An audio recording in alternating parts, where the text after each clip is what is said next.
SIR এর মাধ্যমে বৈধ ভোটার খোঁজার প্রক্রিয়া শুরু হয়ে গিয়েছে।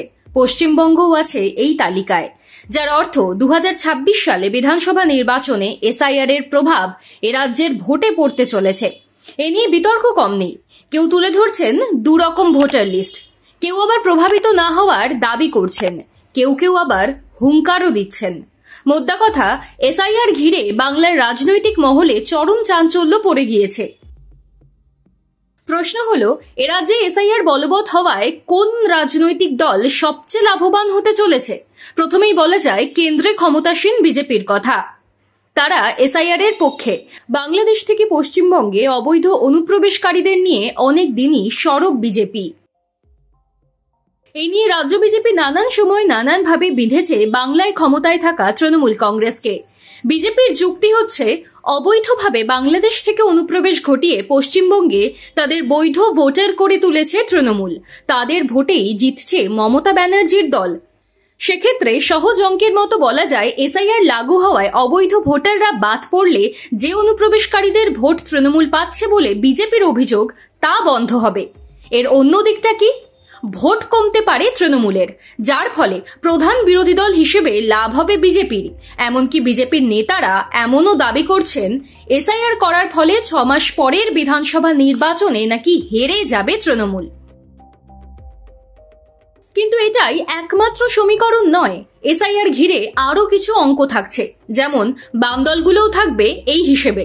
সিপিআইএম এর একাংশও এবার শূন্য থেকে খাতা খোলার ব্যাপারে বেশ আত্মবিশ্বাসী। ঘটনাচক্রে এসআইআর এর তত্ত্ব সিপিআইএম তথা বামফ্রন্টকেও অক্সিজেন যোগাবে বলে মনে করছে রাজনৈতিক মহলের একাংশ। কিভাবে? অনেকের মতে, এসআইআর বলবৎ হওয়ায় কিছু হলেও অবৈধ ভোটার বাদ যাবে। সিপিআইএম এর অনেক সমর্থকই মনে করেন অবৈধ ভোটাররা তৃণমূলের সিংহভাগ অনুগামী। সেক্ষেত্রে তৃণমূলের ভোটের পার্সেন্টেজ কিছুটা হলেও কমবে। একইভাবে বিজেপি বিরোধী ভোট যা তৃণমূলের পক্ষে যেত, তা ঘুরে যেতে পারে সিপিআইএম বা বামফ্রন্টের দিকে। ভোটার তালিকা সংশোধন চেয়ে অনেকদিন ধরেই নির্বাচন কমিশনের কাছে দরবার করে আসছে সিপিআইএম। দিন কয়েক আগে কেন্দ্রীয় কমিটির সদস্য এবং সিনিয়র নেতা সুজন চক্রবর্তী দাবি করেছেন, ভুতুড়ে ভোটারে ভরে রয়েছে বাংলার ভোটার তালিকা, মৃত ভোটারেও 6 লাভ। তা বাদ গেলে বামেদের যে কিছুটা লাভ হবে তা আর বলে দিতে হবে না। এমনিতে সিপিআইএম এর ফল 2021 সালের মতো শূন্য হবে না বলেও মনে করছে বামফ্রন্টের চেয়ারম্যান বিমান বসু নিজেই। তিনি তো ঘোষণাই করে দিয়েছেন, বামেরা আর শূন্য থাকবে না। সেক্ষেত্রে এসআইআর আখেরে সুবিধেই করে দেবে বামপন্থী প্রার্থীদের। এমনকি সিপিআইএম এর নেতারা মানুষকে সরাসরি বলছেন, এসআইআর এর মাধ্যমে ভুয়ো ভোটারদের বাতিল তারাও চেয়েছিলেন। তবে অহেতুক মানুষ যেন আতঙ্কগ্রস্ত না হয়ে পড়ে। কংগ্রেসও পিছিয়ে নেই, তারা আবার এর বিরুদ্ধে আদালতে মামলা করার হুঁশিয়ারি দিয়েছে।